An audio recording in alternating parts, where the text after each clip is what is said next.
Hi all, my name is Dilara. I'm happy to be a moderator of this panel from Russian chapter of Women in Tech Community. And I'd like to thank our amazing ambassador Elina Valeyeva for inviting me and giving this awesome opportunity to lead the discussion.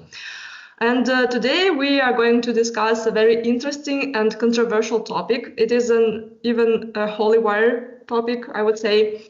Do looks matter for women in tech? Does your appearance affect your career, or it doesn't matter? Of course, it shouldn't matter, we all know that, but it's not always the case, as we all know. All of us have unconditional biases, and do we and people around us fight with them successfully? So let's discuss this together with our guests, ladies from different areas of IT industry. And as a start, I suggest to have a quick round of introduction and introduce ourselves. I'll go first. So my name is Dilara. I live in Prague. It's in Czech Republic. And by the day, I work as product manager of Skype in Microsoft.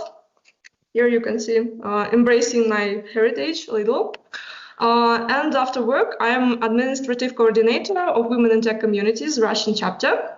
I'm very passionate about all the events and courses that we organize in Women in Tech Community, and I'm very happy to be part of it. And now to our cool guests. Tatiana, would you like to be the next? Yeah, with pleasure. My name is Tatiana. I'm living in France and working for White. It is a scheduling application. I'm working as a web developer, and my responsibility is a back-end part of the application. Before, I used to work for 10 years for digital advertising in Russia. I'm quite new to tech and to women in tech because I just started my career, and I find it absolutely exciting. And thank you for inviting me to this panel. Thank you for coming, and thanks for introduction. Daria, would you like to be the next? Okay, thank you everyone. My name is Daria Pushkarska. I'm ex-programmer, front-end developer, and I created the web application on JS, React, etc. And now I'm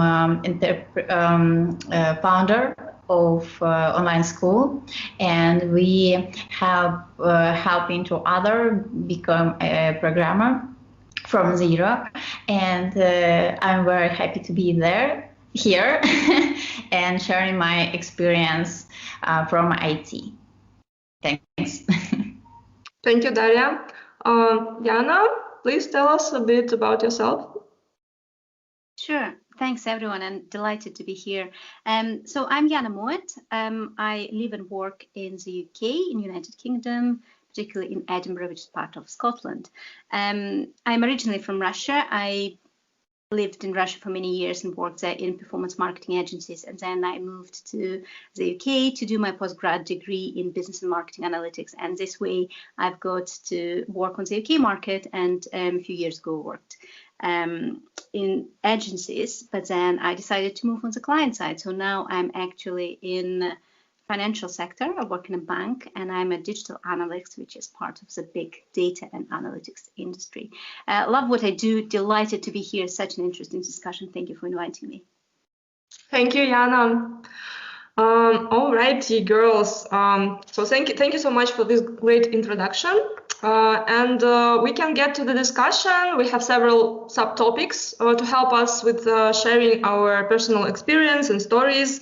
And also we have a short, relevant episode from Big Bang Theory TV show that will help us to open the discussion. And it is actually about women in science, but I think it's pretty much the same for women in tech. At least I feel very related. And 1 second, I will share the video. Anyway, I was asked to be a part of a magazine article about the 50 sexiest female scientists in California. Isn't that cool? I think it's awful. Why would you say that? Bernadette is a successful microbiologist. She should be celebrated for her achievements, not her looks. I mean, what kind of message does that send? I think the message is check out the rack on that scientist. Why can't someone be thought of as both smart and pretty? I just don't think a professional woman should have to flaunt her sexuality in order to get ahead. Okay, what's the big deal? Look, if it helps you make a sale with a physician, I don't think it hurts to flirt a little. I mean, laugh at their joke, touch their arm, maybe crank up the AC in the car beforehand, to wake up the girls. Maybe it's different in the world of sales, but it's already hard enough for women to be taken seriously in science. I was kind of excited about the article, but now you're making me feel bad. Now, I think you should do whatever you want. Maybe if fashion magazines had female scientists in them, I would have become a theoretical physicist.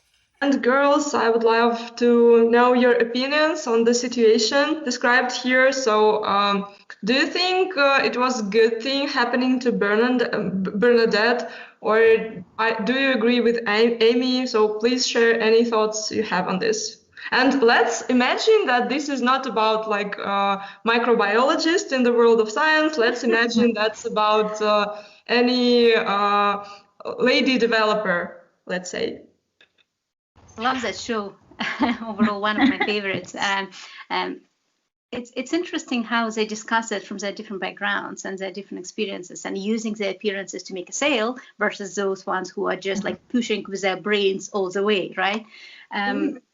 I can understand Bernadette. She wants science or tech to be popular and to like more people pay attention. And actually, this is all about publicity. This is just about what is the kind of the excuse to get on the cover, right? And if your excuse is the looks, I think why not? But then she can use that as an opener of a discussion and then barge in with the science and tech and talk about how cool it is to be a female and to actually work in tech. So I'm voting for her to go for it. Mm-hmm. So, thank you for sharing. And what do you think about the point Amy made? Like, it is already hard for women to be taken seriously in science/IT.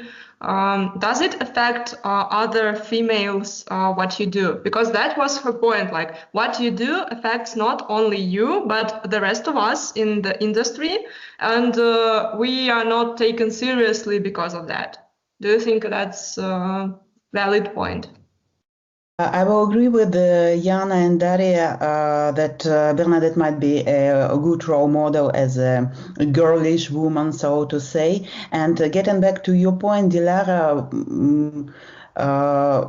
it is hard for women in science or in development to be taken seriously because of their look. I'm sorry, it is not a problem of women. It is a problem of people who are bearing prejudices or whatsoever. It's not a problem of girls, of women who want to enjoy their physical appearance or who enjoy it and do whatever they want with that. So why not? It's not a problem of Bernadette, so to say. Yeah, sure.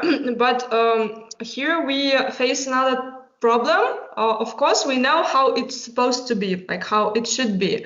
But we still live in reality, and sometimes this reality is not what it should be. And, here you face like a choice, a dilemma. You either try to push what you want reality to be, and let's say you attend in sexy scientist or /sexy developer photo shoot because it shouldn't matter and shouldn't affect. Or you're thinking about the consequences and, just trying to predict how it will affect your career and maybe some other women, like women in general in your area. Just to make it clear, sorry, Hills, I'm not trying to persuade you. I'm just trying to look at from another angle for us to have a discussion. Yes, it really can be, and I saw same points of this. And we really have dangerous about this in science and in IT. You can be sexy in sales and okay, it's popular, etc. But in science, in IT, it's dangerous because it's all about your personal brand. And if you touch the terms like sexy, it can be like your personal brand. This is not good for your career if you will be in interview. And first, what you know about you, that's you a sexy programmer. It can be create some problem to go in this company, really. And you need to break this first opinion about you. And after this, just after this, you should show your hard skills and show your professionals. Yeah, I agree. That's the point that I was trying to make, that of course we all know how it should be, but we have the harsh reality, and we try to think about ourselves and our career and our personal brand, and try to make things, to do things that do not affect it like negatively. And yeah, that's the dilemma here. You either can like fight against stereotypes, or you can try to fit in.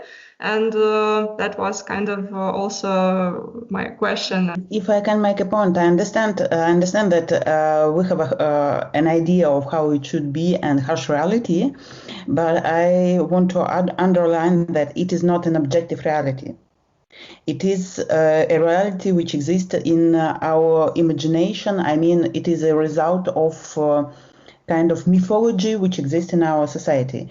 I'm just reading now the book of Yuval Noah Harari, Homo Sapiens, and he explains that actually everything we have, our financial system, educational system, whatsoever, it is a mythology. It is a result of some negotiations of some ideas. And the idea that a person can be either sexy, either professional, or whatsoever, it is also part of biases. It means that it can be changed. But to change it, we need to see some other examples.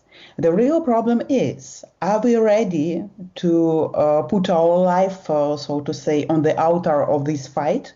Or do we really want to live and proliferate as professionals?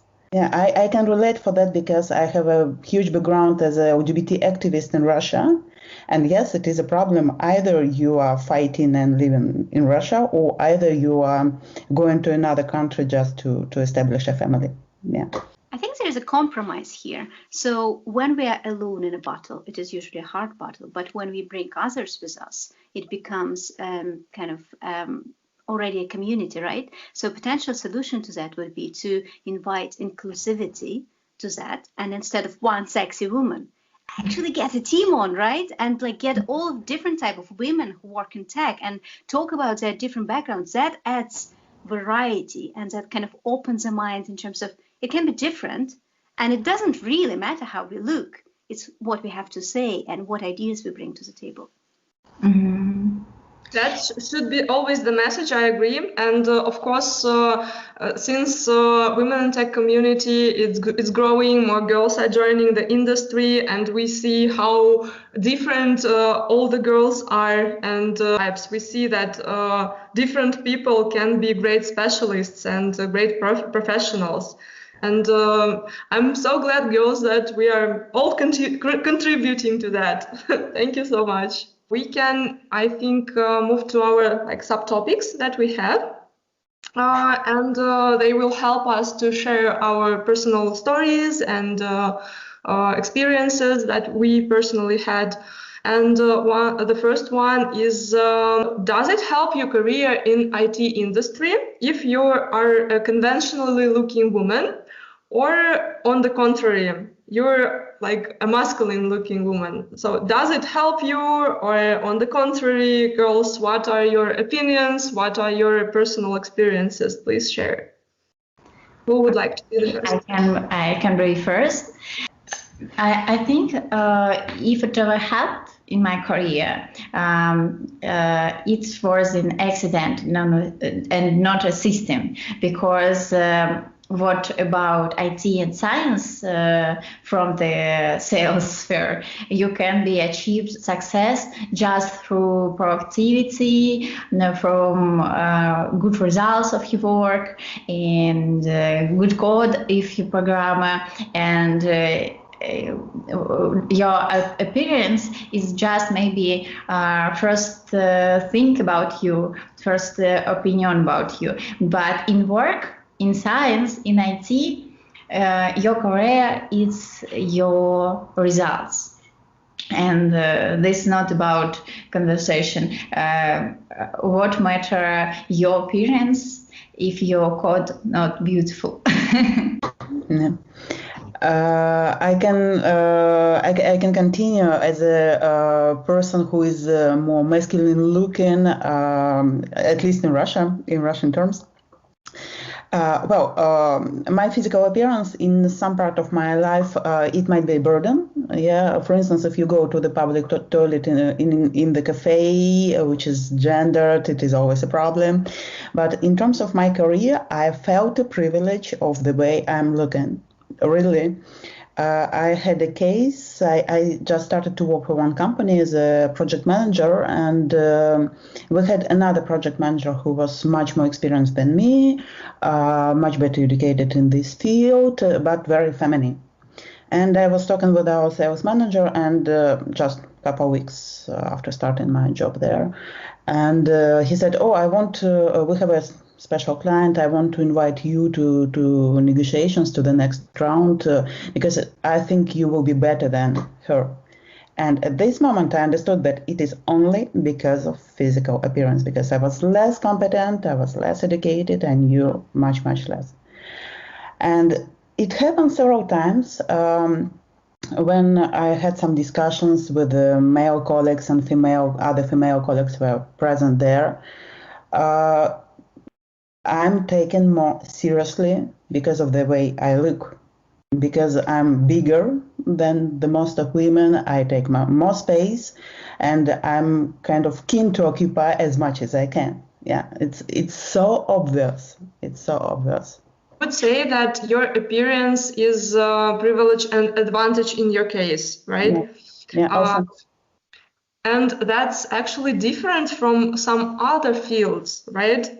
Because in some other fields that would be a disadvantage, and some like more feminine looking girls would benefit more.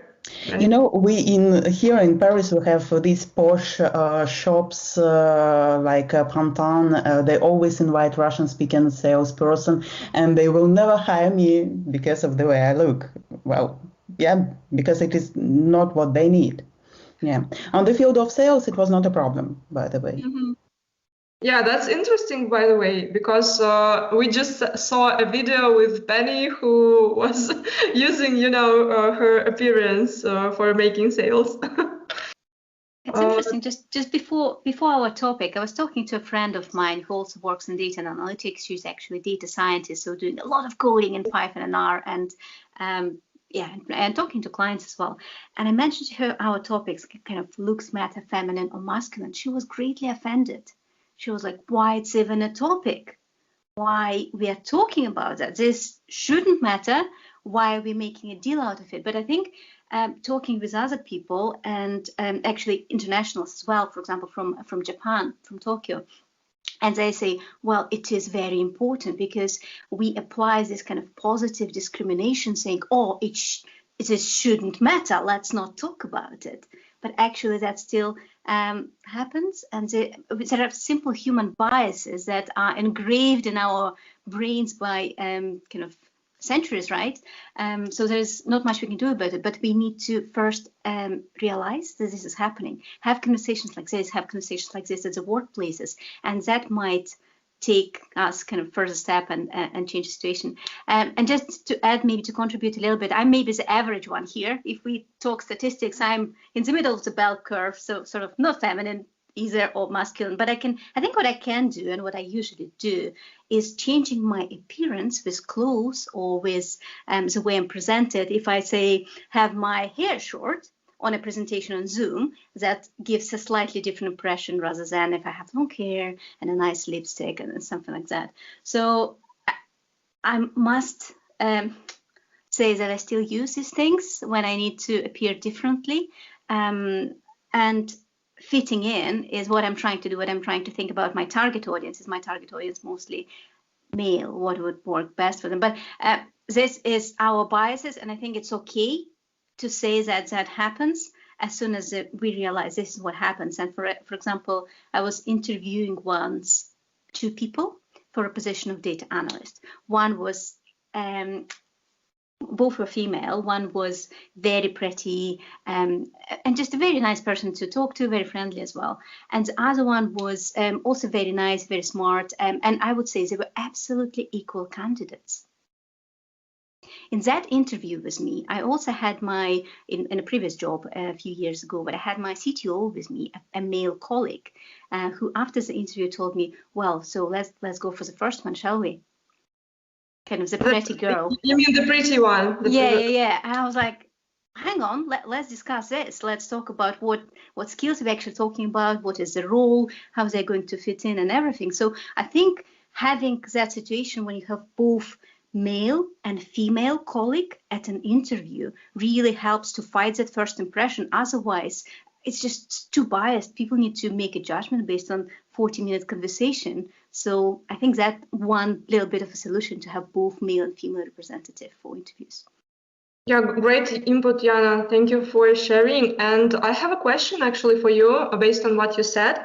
You said that you're like adjusting a bit depending on the situation, like for example about the hair. And I have a question related to what Tatiana just said. Do you try to look more boyish to be taken seriously, or somehow else? How do you use it? It is a great question. For myself, I usually, whenever I'm trying to do, for example, I'm preparing for a presentation or I'm kind of going to the office when this is allowed to happen, I try to think, okay, is it a day of a fitted shirt or a floral blouse, right? So I'll still look sort of formal, but I will skew towards more kind of the buttoned up tailored shirt, or that will be more, a bit more feminine. I think it depends on the comfort I'm feeling with the audience. If that's a new audience, I'll try to think how they're going to be dressed, how they're going to look, and how I can appeal as part of their tribe. However, I think when I need to stand out, for example, we're at a conference and a like financial conference, everybody looks the same. How can we look different? How we, if we have a different opinion, why not also show it visually and somehow appeal with that? So this fitting in or standing out is a big deal. And when I just started working in a bank, I had a massive fear before I started that I'm not going to fit in because it is a very formal, quite conservative environment. At least that's what's kind of the stereotypes, right? So at first I was wearing my suits, I was wearing my tailored shirts to fit in because it is still kind of we are trying to change that as a society, but still you do see slightly more males or kind of more that kind of boyish look or kind of more trouser suits rather than lovely dresses, right? But I think as soon as they become comfortable, I said, well, that's not okay. That's not me. This kind of blunt white shirt. So let's change that. So I was trying to add one element at a time, trying to add something colorful, big earrings, big glasses, strange haircut. And I think that is potentially a good, well, that strategy has worked for me. I call it an act of small rebellion. When you do something differently, one at a time, and people do not reject you automatically because you're not too far off, but you kind of time after time, you are changing their views how things can be. That worked for me, and it's still a little bit adaptive to the environment, but we all live as part of the society. So I think change is best when it happens gradually. So step by step, Cool advice, by the way. And I love how you now, at least you don't cover your great creative personality and you show it through your appearance. That's really cool. The last thing here, what I wanted to mention was about, you said in the beginning, about your colleague who got a bit maybe offended, like, why are you even talking about it? That's because that's what we see around us, and acknowledging the problem is, of course, the first part of the solution, on like at least the first step on the way to it. And we need to admit that there is such a situation, and discussing it won't hurt. So the next topic starter we have is, do you think it is important factor in your field, specifically in your field, to look in socially conventional way? Please go first, whoever would like to start here. Okay, it's really important about covering in collective in the team, but I think its most important thing is act always and look the way you want it, because without the harm to others, of course. If your actions or appearance adjust to the standards, then you can be to manifest and lose yourself. If you it's more time, you really lose yourself. I know it about myself. It was in my experience. And when you lost yourself, you can be happy, of course, and you can be productive, because you feel yourself uncomfortable, and it's of course have side effects at work and in company. And I think you, of course, should cover into the team. You need not to break times and works from your appearance, but you need to have a balance with the covering in the team and traditions, and maybe some rules in company, and your own safety or physical safety, and you need to save the balance for not losing yourself. That's my opinion about how important this one. If I may ask, Daria, since you're a representative of business women, you have your own school of programming, would you say that in your field, in the field of business women, it is important to look in some certain conventional way? And it's more important than, let's say, for developer? Yes, I really feel this very different sphere. And when I was a programmer, when I be more female in the dress, in the high heels on the work, it be a little problem. It's like I hear jokes about, wow, you look so cool, but you stop our work and now all men's not working. Soon you, and I think what? And of course, the next one I went to work without the high heels, and after that without the dress, and more. I trying to don't stand out, and of course, but in the business, in this sphere, it's not something special, because I think matter in the how many women in this sphere, because in the program we have now, because now I think in the future will be another. Now we have not more women in HC, and of course a particular woman in the team stands out so much. But in the business we have so many girls, of course, and a particular woman also stands out from the business sphere, and there we have so many different appearance, and male or like a female, it's not important. because I think it's about how many people's different, how many women in the sphere. And really, I felt it on my experience. It's very different.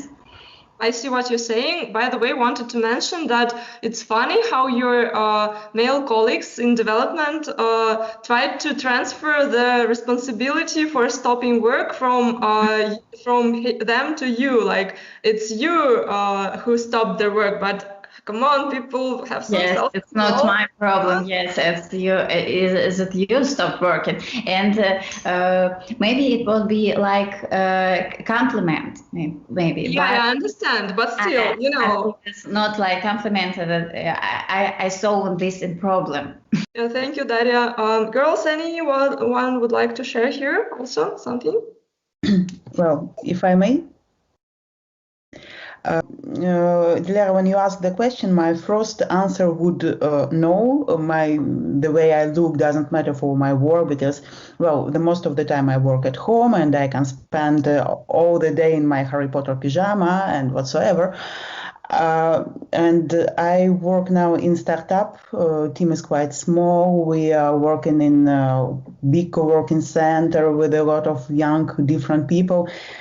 So I would say no, I can look whatever I want, but after I was thinking, check my privilege, because in my team and in our co-working center also, we have people of different origin. We have people from North Africa, we have people from India, we have people from Sub-Saharan Africa, and all of them, they are wearing a European suit, so to say, European dresses. They don't wear their national outfit. So I'm wondering why, but it's not a question for me because it's kind of, I wouldn't say it's not my fight, but I cannot answer to this question properly because for me, it's okay.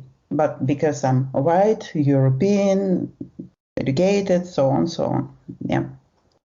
Yeah, that's so cool that you're checking your privilege, and that's so woke. I admire that. Thank you so much for sharing. Thanks, Dilara. In terms of thinking, kind of looking in a conventional way, if I get back to that idea of fitting in or stand out, I almost imagine a scale. So you can be extremely fitting in, or you can be extremely standing out, and you can be in between, right? And for kind of, I'm usually in between. I usually work a lot from home. I can dress the way I like, and I dress for the day. And a few people I speak to, even who work in big consulting tech companies, they also say things are changing. It's not always formal anymore. There is no tie rule, right? And you can dress for the day. If you're going to go to a client meeting, you dress up. If you are just working away, you can dress down, right? But spoke to my Japanese friend, and she's from Tokyo. And she mentioned to me that it is very different in different cultures. And I think that's something that we don't always take into account. So in Japan, when she was looking for a job, the color of her hair was taken into account. Her height was taken into account. Her body shape, in terms of not being too big, if I may say. And also it is a very standard kind of work attire approach. It is always a dark suit. It is always a white shirt, and for women, it is only a skirt and a kind of knee-high skirt and heels. I was horrified because, right, for European approach, that seems so different. But she explained to me, well, this is kind of a more Japanese, more communal culture, and people are trying to be a community, and to be a community, you are trying to fit in so much more. Another example on the kind of the other end of the spectrum. Do you remember the movie Erin Brockovich? Yes. I absolutely loved it. How she was just pushing any boundaries. She was kind of barging into the law firm, wearing her very feminine clothes and still being very much herself. And she, like, to be fair, she had trouble with that. People didn't want to accept her. She was on the edge of being fired a few times, but she still pushed with that. So she was that pioneer to say, well, we can all look differently, and that's okay. So these are the outliers, and I suppose kind of it is a choice depending on the culture, and being American or being in the UK, being in France and Russia, that will all be different. In the UK is trying to be very inclusive. If I even kind of bring the topic of like how I dress, and people wouldn't say that my dress is not appropriate, it will be, well, do you bring the best of self to work? Kind of saying, still be yourself always when you come. But that is obviously what we want to happen, and the things that we want to happen. I had an example kind of from real life, again, as a friend of mine, and I would like what you ladies would think about that. So a friend who works in consulting witnessed a situation when his colleague, female colleague, went to work, just to the office, wearing very short skirt. And after, a few subdued whispers in the office throughout the day, finally 2 senior partners in that consultancy firm, one female and male, kind of had a quick chat, and the female partner went to have a little conversation with that lady wearing a short skirt to say, well, do you think you will be taken seriously being dressed like that? Do you think it will be useful for you to go to a client meeting looking like that? So she couldn't say this is not appropriate or this is out of the way, but she was hinting obviously that how would you be taken? What do you think? Because I have mixed opinions about that. Well, I haven't heard of dress code for many years since I work in IT industry. And here in the IT industry, we have a privilege, I would say, not to think about dress code, because most of the IT firms, IT companies, they don't care how you dress. This question about dress code, it kind of throw me back to to the times where it still mattered. Comments like that are inappropriate. Like, you shouldn't judge people for how they dress. But in this case, they probably were worrying how it will affect the image of the firm, right? Or something else. I suppose so, yeah.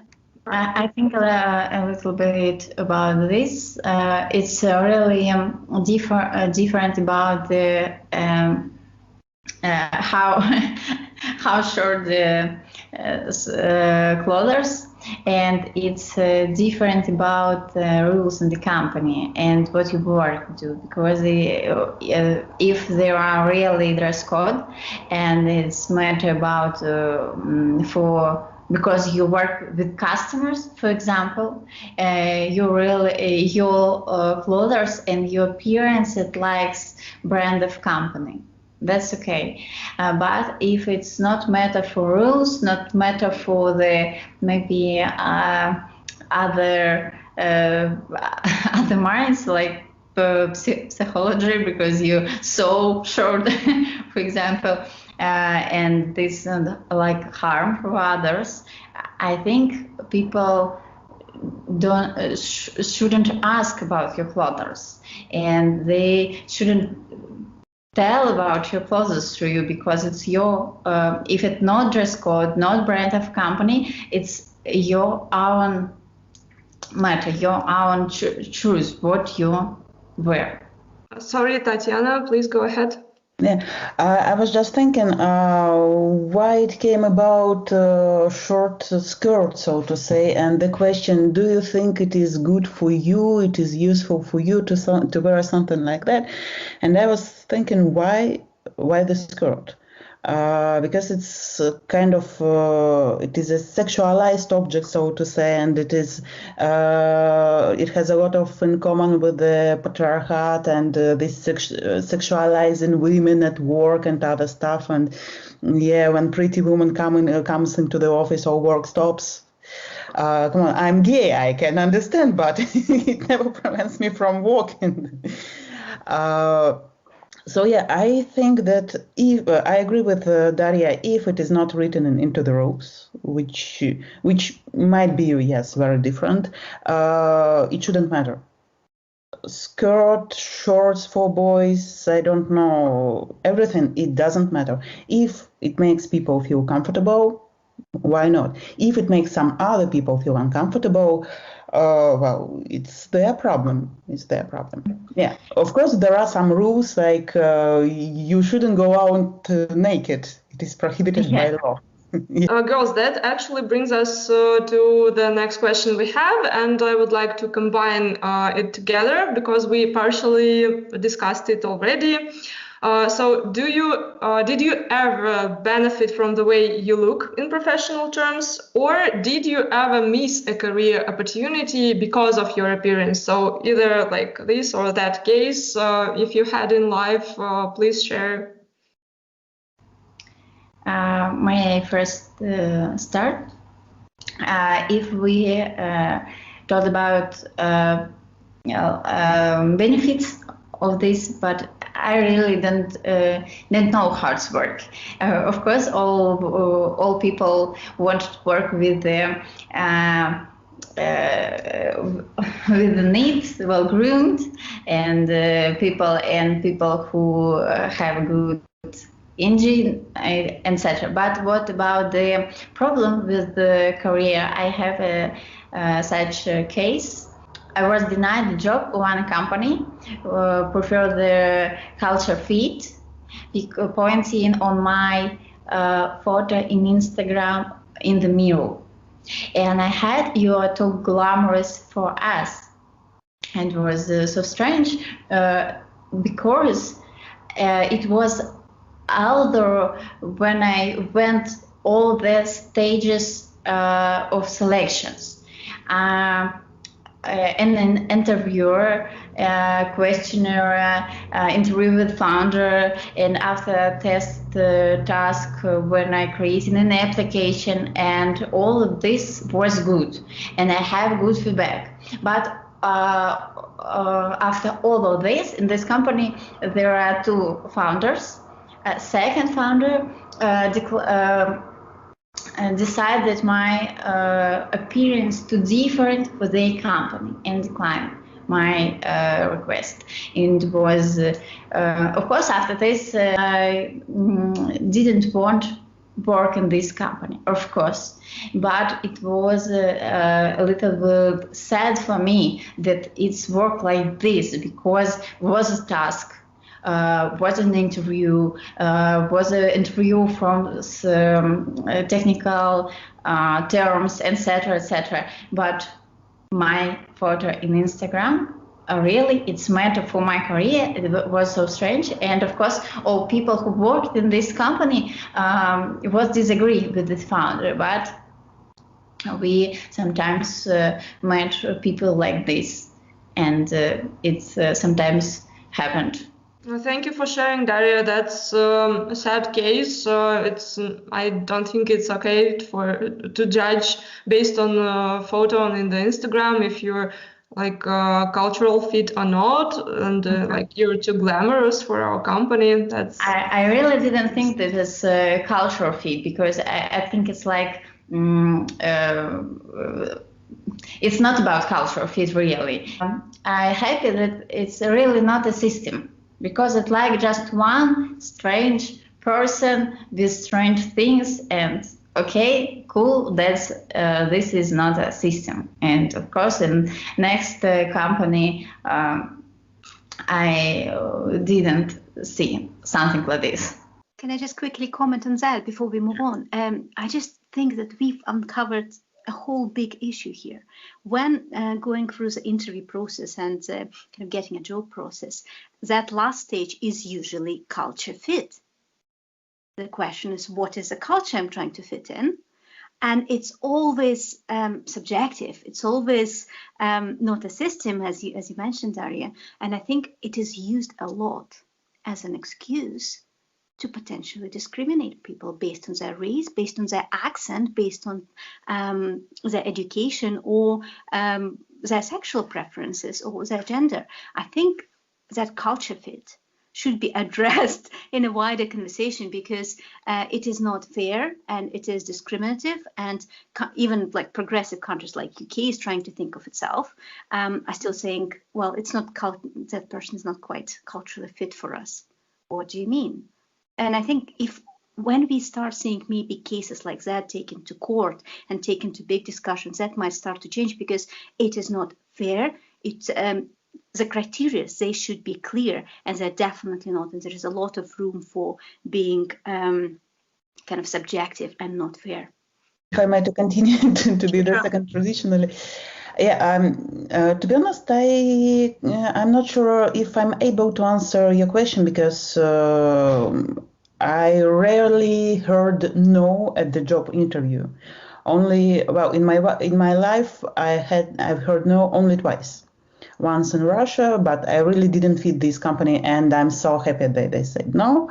And once in France, and I'm so happy they said no, because it was a touristic startup, and after that it was a COVID, and I'm not sure they're still alive. Yeah.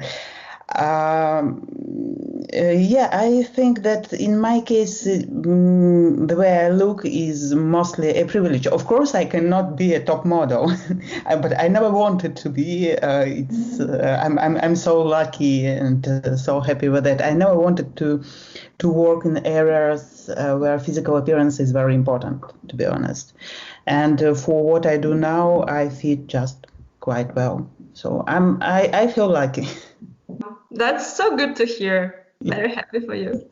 I think we are kind of wrapping up here, and we have 2 more questions to discuss. I would like to combine them in one. So the question is, does the situation change over time, to your mind, and can we do something to change it, like to help it to change? Any ideas are welcomed. Mary, again, started first. What about situation now? I saw that the situation really changed, and I think it will be changed in the future. Definitely, yes. And there are more and more women in IT, and I said rarely when we have more women in IT. A Prussian woman stands out so much. And what can we do? Something, of course, something we can do, but it's very impossible to change the situation associated with stereotypes overnight. We need years and decades and efforts. We need more women in IT. We need to help to other girls who choose the path in IT. And what about me? Personally, I engage in this in my school, where we have so many girl students, and I really happy so many women in the sphere. And for example, I really happy that women in tech now in Russian, because it's very important theme for us. Sometimes I have situations where I didn't know what to do. For example, that you told about joke that I was in office and stopped the work. Now you say that it's not was my problem, that's problem others, and I didn't have mindset like this in this time. I really thought that was my problem, and I changed my appearance, I changed my clothes, stopped the makeups, and etc. Because we didn't have examples, and I had another mindset. And I think we need really a time, maybe decades, and we need more women. And I think we don't need to fighting with this reality. It's stereotypes. It's very hard, but we just need more women, and we need to help other girls choose this path. It's my opinion. Thanks. Thank you so much, Daria. Girls, anything adding to that? I can go second with my opinion on this. I'm quite lucky currently. As a company where I work, we actually have CEO, a woman, and she embraces that absolutely. So she's not trying to mimic the male behavior, what usually happens in the big world, but instead she's her kind of feminine self. And what she also does, and what I absolutely admire, she has initiatives within the business to support women more. So one of those is kind of a whole bunch of kind of zero tolerance for harassment, and all training for that really gets people into the mode like, no, it's not okay to make a kind of a gender-related joke, right? So it's not appropriate in the work environment. But also what she does, she has a whole initiative to support female entrepreneurs. And seeing that, it's kind of women support women. And that really works, because we can't just, a lot of us go into working in tech and we are kind of that low middle level, but we also need support on all levels. And I think it's starting to happen, because that kind of old boys club is changing. But I think another thing what's happening is, okay, we now know that any signs of kind of sexual harassment is definitely a no. And if anybody made an inappropriate joke about you at work, absolutely 100% take it to HR. And I think what also works in the company kind of where I work is whistleblowing service. And that's a thing I only found out about when I moved to the UK. So that's actually a third-party company that you can take your grievances to. And that can be because somebody made an inappropriate comment about a woman expecting a baby, or about their race, or just even like harassment or mistreatment. And I think that fact that you can feel safe and talk to somebody outside the company you work, it is very important, because then the company would launch an independent investigation to get to the bottom of that. And I think more things like this should happen. And currently the corporate world is trying to embrace that, like the big banks, the big technology companies, the big consulting companies. But more of that should be available and public. In any company or in any market, UK, France, Russia, there should be committees where you can go to who can stand up for you if something inappropriate happens. This should be happening. We shouldn't be, feeling silenced in that situation. Great point, Jana. Thank you so much. And I would say that in Microsoft, where I work, Microsoft dedicates a lot of resources for speaking about the idea of diversity and about allyship and privilege. And we have a lot of courses where we get to know about those things, and as well as how to act if you got in such a situation. And what I wanted to mention here related to what Daria said, she mentioned that back then, when she was younger, she didn't have mindset to think that it is not her problem that she dressed in some way to stop the work. But right now we know that it's inappropriate, and that's actually a big step. And I think educational lectures or articles, they contributed to that a lot. Now we know that it's not okay, and before that we didn't. That's a big deal. Yeah. Yeah, talking about it, I can remember about two words, visibility and solidarity. Yes, of course, we need more women in tech. We need role models. We need good examples.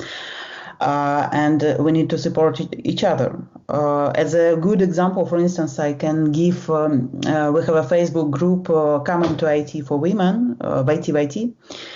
And it really helps many to find a professional career, to choose a stack, and just to start. But we also, I also like one French program. It is called like Women in Science or something like that. When professionals, women in science, they go to school and talk with girls about their job, because it's really important. For instance, when I was in school, just last case to remember. When I was in school, I had chosen a, so to say, social science career. My first diploma is journalism. but I was good in math. I didn't choose math at this time because I already looked too masculine. To add something so masculine to that, it was too much. I know it sounds stupid, but when you are 14, you are pretty stupid, whatever smart you are. It's not stupid. It's like the reality that we were in. So please don't be harsh on yourself. Yeah, well, so I think we need to talk with the teenager girls also a lot and we need to explain that you can be what you are, and we need to provide the support, because to talk about it is kind of one thing, and to support people when they are in troubles, it's another thing. Thank you so much for bringing that. Actually, that was also mentioned in the TV series that we started with in Big Bang Theory. Yeah. Not sure if you watched, but the scientists, they think like, how do we drag more women into science? We need to do something about it. And they go to schools. And I remember this series. The first who think about this was men's sciences, and they trying to show girls, and they have some problem for showing this. And after this, they call the girls from science. Yeah. After this, they called Bernadette and Amy, and they showed like, here, these are real women scientists. Please learn about their experience. They exist and they are cool, and you can be that too. Yeah. That was really, really inspiring. Yeah. Girls, thank you so much for this talk. This was so interesting, and I learned so much about your experiences, and that was very inspiring. I took a lot from our conversation, and I hope that it will be also interesting for watch on Summit. Yeah, thank you so much. Girls, if you have any like last words you would like to share, that's your last chance. Just wanted to say I'm so delighted to connect to different people and different women who went through different experiences, and I would only love kind of that connection throughout the community to grow. So I think that should inspire people to be open about their opinions and join Women in Tech after all. Yep. Girls waiting for you. Please join us. I'm very happy that we told about this theme, and I'm very happy that I told about this. And if you know some woman who thinking about IT, please help they create right things and give some power for this.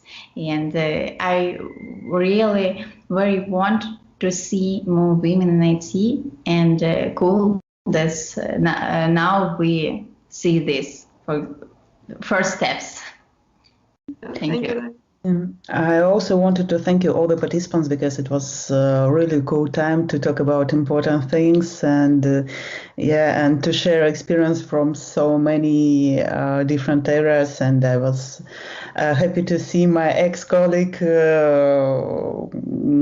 are blossoming with their career, and to meet you, Daria. Thank you very much, and to Women in Tech for this opportunity. Thank you, girls. Hope to see you soon. And bye-bye. See you.